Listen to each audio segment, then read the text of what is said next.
Good morning class. आज हम लोग प्रकाश के परावर्तन के नियम के विषय में पढ़ेंगे, जो फिजिक्स के पहला चैप्टर में दिया हुआ है क्लास 10th का।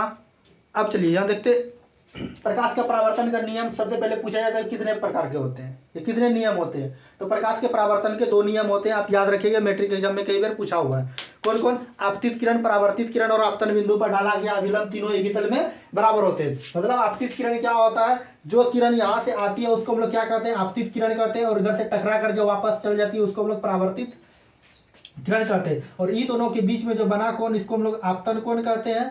ठीक, आपतन कोण। और इधर जो बना कोण, इसको हम लोग परावर्तन कोण कहते हैं।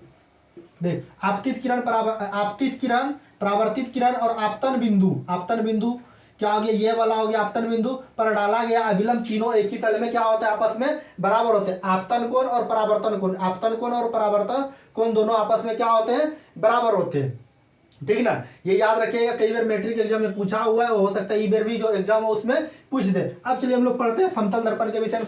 परीक्षा में पूछे जाते हैं सबसे पहले क्या समतल दर्पण किस तरह से प्रतिबिंब, कैसा प्रतिबिंब बनाता है। ठीक ना, तो समतल दर्पण याद रखिएगा किस तरह से प्रतिबिंब बनाता है। तो सबसे पहले काल्पनिक उल्टा वस्तु के बराबर और सीधा कैसा प्रतिबिंब बनाता है? काल्पनिक बनाता है, उल्टा बनाता है, वस्तु के बराबर भी बनाता है और कभी कभी सीधा भी बनाता है।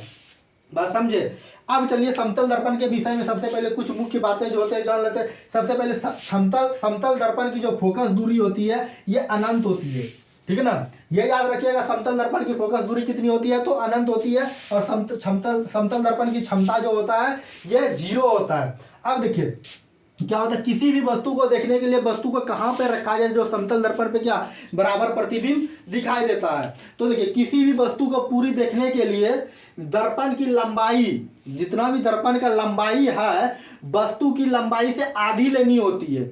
मतलब समतल दर्पण को देखने के लिए किसी भी वस्तु का, अगर समतल दर्पण ये है तो वस्तु की लंबाई से कितना लेना पड़ता है? आधा लेना पड़ता है।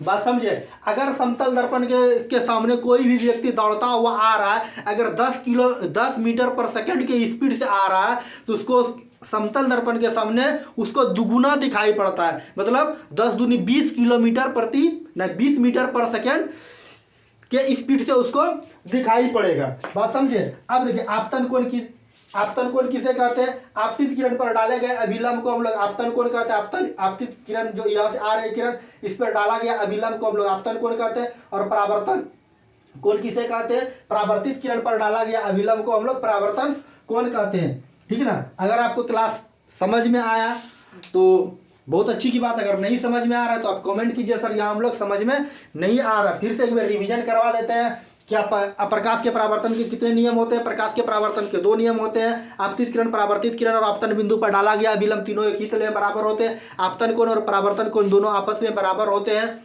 समतल दर्पण की फोकस दूरी कितना होती है?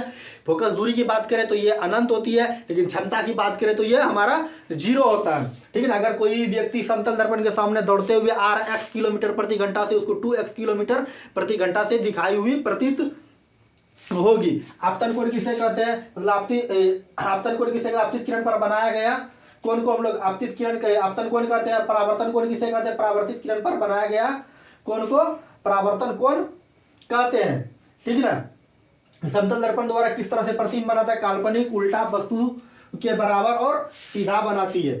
चलिए आज की क्लास को यहीं समाप्त करते हैं। Thank you.